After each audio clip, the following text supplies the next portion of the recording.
Thanks so much for joining us for this video today. We're going to show you what it looks like to register a multicolor print on the Riley 150. This is a really great starter press, and a lot of people use it to print multicolor because it is built for that, but it doesn't have micros. So we want to show you today what it looks like to register the multicolor print, because a lot of people aspire to print multicolor images as soon as they get started, and this is probably one of the more complicated designs that you're going to be able to or want to try to pull off on the 150. This artwork on the 250, so easy, but that's because it does have the micro registration. I think it's all going to start with the artwork. If you have more forgiving artwork that doesn't need to be super dialed in, really high detailed, this is going to be a great press for that. If you're doing live printing, great press for that. You could even have 4 one-color designs. You could have the same image 4 different times in different colors. You could have a lot of offerings if you're going to be using this press. Now, we did make a video just like this a couple years ago. If you're looking for an in-depth step-by-step of this process, go watch Colin's video. It's got every detail you need to know. Colin makes this look so easy because he's really good at what he does. So I'm here today to kind of show you what it looks like if you're new to screen printing and you want to register a multicolor print on the 150.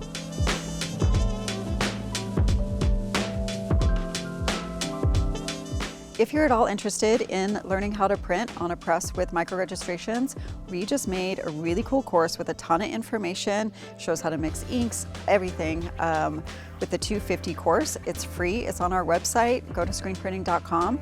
There's another video with the 150, so if you just want to start out and learn the whole course of printing on a Riley 150, there's that. So both of those beginning and intermediate courses are for free, and they're online on our website, screenprinting.com. So we're printing with 4 colors, yellow, green, red, and black, and we're gonna just go for it. So let's get started. One thing I really wanna mention is that it's a huge benefit to have your image placed in the exact same spot on all of your screens. It helps if you use a registration template. We have one on our website, again, screenprinting.com, go on there. There's also a video. So it's really important when you get set up, because if your images are in different spots on the screens, then it can be nearly impossible to get your registration aligned. When you tighten these knobs down, just go slow, be gentle with it. If you're too harsh with it, it's really easy for the screen to shift as you're tightening, and we don't want that to happen. You want to make sure that each of your screens has the right off contact and the tilt that you're looking for to get the best print. Just keep in mind that these are just nuts and bolts. It's manually adjusted, so there can be some play in it. It took me almost 30 minutes, I think, to get all of the off contact how I wanted them on each screen. So now we're going to get started. We're going to load our t-shirt and go from there.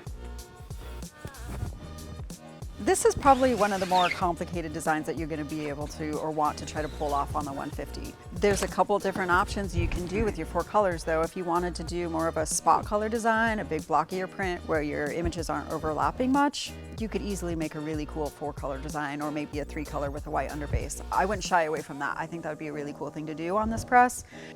So I'm looking at the second color on here, and I just laid it down, and I'm actually really impressed with how close it is. It's not too, the registration isn't too far off, and that really is because of all the prep that I put into it with where the image is on the screen and everything else. So pretty stoked about that. It's not too far off. First, before I actually do register everything though, I'm going to cover this t-shirt with some tape. You can use registration tape. Today I'm just going to use some packing tape. There's also a couple other ways to do this. You know, if you want to register it to the film, you can totally do that too. It's really all preference. But I actually usually register it that way myself, but I'm really excited to try it this way today because I never have before. So let's go for it. When you use packing tape for registering like this, you just don't want a ton of overlap, but you do want some, just not much, because you don't want to create little like bumps and valleys and things in here. Oh, I found it! Amazing. All right. So yeah, maybe a tip is to just not let go of the tape so that you don't have to find the end of it every time. Oh, son of a, I lost it again. Okay, when you're registering your screens like this, totally ignore the actual image. We're just registering to the registration marks. Because at the end of the day, that's really all that matters. If your registration marks are printing in the right spot and those are registered well, then the image is going to be spot on. So I'm pretty happy with how this looks. I'm gonna go ahead and tighten it down. This one looks good to me. I'm happy with that, and I'm gonna tighten these down. A lot of shifting can take place when you're just tightening these bolts. I mean, it's just all manual, right? So you can kind of limit some of that by just doing it gently and holding your screen down as you're tightening. All right, let's see how bad I messed up this registration. We're gonna print this.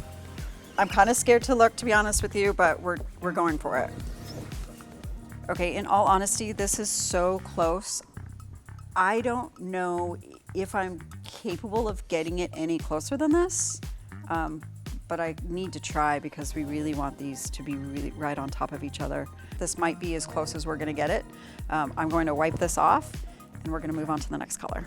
When you're doing it, just don't spray anything on it, just rub it off dry. This isn't ideal, but when I laid the screen back down, I noticed that it actually is off, more so than it was before. So it's not ideal because now that I have ink in the screen, I can no longer see where my registration marks are down here. I can only see up here.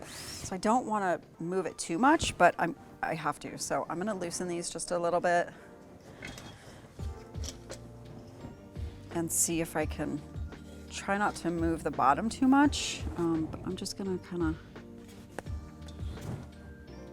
put this back into place here as much as I can. We're just gonna have to roll with it how it is. So let's try this. So this one's interesting because you can see down here, these registration marks, the print is spot on. Look at the green is right over the top of the black. I love it. But as you move up the image, it's off up on the top. I have a feeling that this is due to the tilt. This one feels like maybe I have a little more tilt on this one, which is kind of moving where the screen kind of lays down as it prints.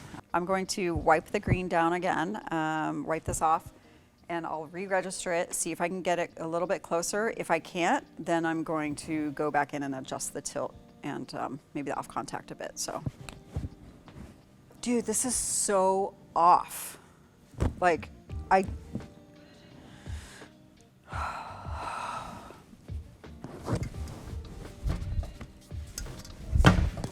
this is a nightmare. I think I'm pretty good with this. I've got the green set where I want it. I'm gonna move on to the red now. I'm really happy with how this looks, so let's just go for it and see what happens.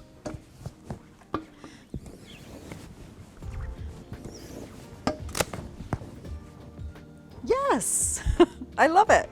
This is great. Look at, I'm happy with that. Let's do it, let's roll.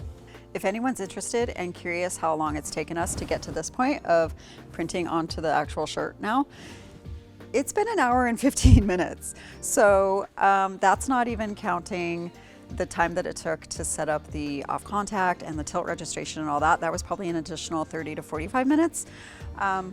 So again, I mean, this can totally be done. If you're doing it all the time, you're doing this often for customers, I would level up to a press with micros. Otherwise, it's just gonna take you a lot of time. Cool, cool, cool. If I had micros right now, what I would do is adjust this one right here and just push this side up just ever so slightly. And that would bring this one over and it would be perfect. Okay, this might sound absurd, but once you're locked in and you just want to move it just ever so slightly, you could maybe kind of tap it. I found this little mallet downstairs and I'm just gonna try this. So, perfect. That is something else. So this one's shifted the other way. It's so pretty though, look at how lovely that is. I'm excited about this print even though it's totally off. So with the red ink, I'm gonna do kind of just opposite what I just did with the green. I want this side to just shift ever so slightly so the whole thing kind of just shifts this way a little, just a little bit. Okay, so most of these colors are out of registration. They're not perfect. So I'm kind of hoping maybe printing the black will bring it all together, but we're definitely gonna have to print another test print for sure before we jump into production.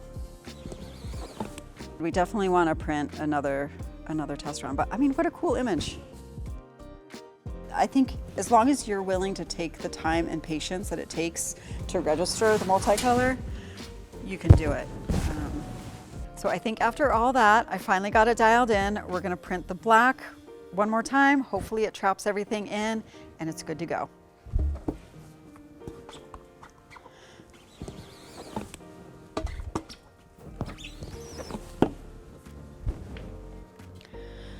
This is pretty damn good. I'm really happy with this. I think everything looks pretty dialed in. You can see some small detail loss here. I guess the green isn't quite perfect. And there's a couple spots here where maybe the one of the inks was maybe flashed too hot, so it didn't adhere correctly. But all in all, I'm stoked. I think this looks great.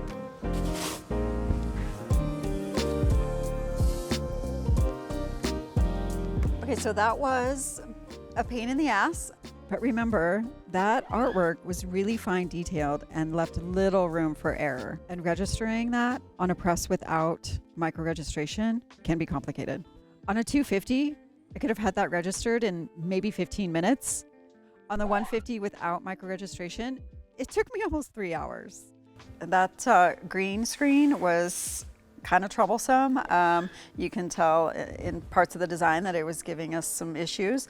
But that being said, I think if you had maybe an easier design that's more blocky colors, you could do a 3 to 4 color print, even with an underbase, something that's going to be far more forgiving if you don't have it perfectly dialed in like this design absolutely had to be. If you're going to be doing super fine detail prints, images like these, we would highly recommend getting a 250 press with micro registration. Save you headaches, save you time, money, all of it, right? So just for fun, our videographer, who I think has maybe printed a couple shirts in his lifetime, he's gonna register this thing on the 250 press with micro registration, and we're gonna see how long it takes him versus how long it took me on the 150 without micros, and he's gonna post his time below. If you find yourself also struggling to register your multicolor print, just go to screenprinting.com. You can find me personally on chats and I can help you through it. You can also call us or email. I'm done here for the day. I think I'm gonna go home and try to meditate.